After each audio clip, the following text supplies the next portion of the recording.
વડોદરામાં ટેમ્પો ચાલકની જોખમી સવારી, લોખંડના સળિયા રોડ પર ઘસડતા આગના તણખા નીકળ્યા, બેદરકાર વાહન ચાલક સામે કડક કાર્યવાહીની માંગ। વડોદરાના માર્ગ પર એક માલવાહક વાહન ચાલકની ભારે બેદરકારી ભરી સવારીના દ્રશ્યો સામે આવ્યા છે, જેને કારણે માર્ગ સલામતી પર ગંભીર પ્રશ્નો ઊભા થયા છે। વાહન ચાલક દ્વારા લોખંડના સળિયા ભરેલો ટેમ્પો એવી રીતે ચલાવવામાં આવી રહ્યો હતો કે સળિયા રસ્તા પર ઘસડાઈ રહ્યા હતા।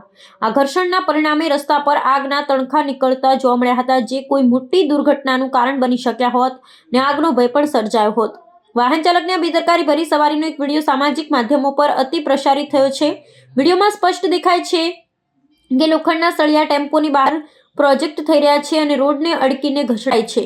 લોડિંગ અને માલ સામાનના પરિવહન સંબંધિત નિયમોનું આ ગંભીર ઉલ્લંઘન છે, કારણ કે વાહનની બહાર સળિયા નીકળેલા રહેતા અન્ય વાહન ચાલકો કે રાહદારીઓ સાથે અથડાવાથી જીવલેણ અકસ્માતનો ભય સર્જાયો હતો।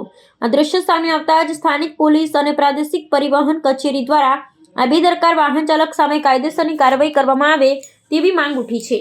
માર્ગ સલામતીના નિયમોનું ઉલ્લંઘન કરનારા આવા તત્વો સામે કડક પગલાં લેવાય તો જ જાહેર માર્ગો પરની સુરક્ષા જાળવી શકાય છે। પોલીસ દ્વારા આ વિડીયોને આધારે તપાસ હાથ ધરવા તે આવશ્યક છે।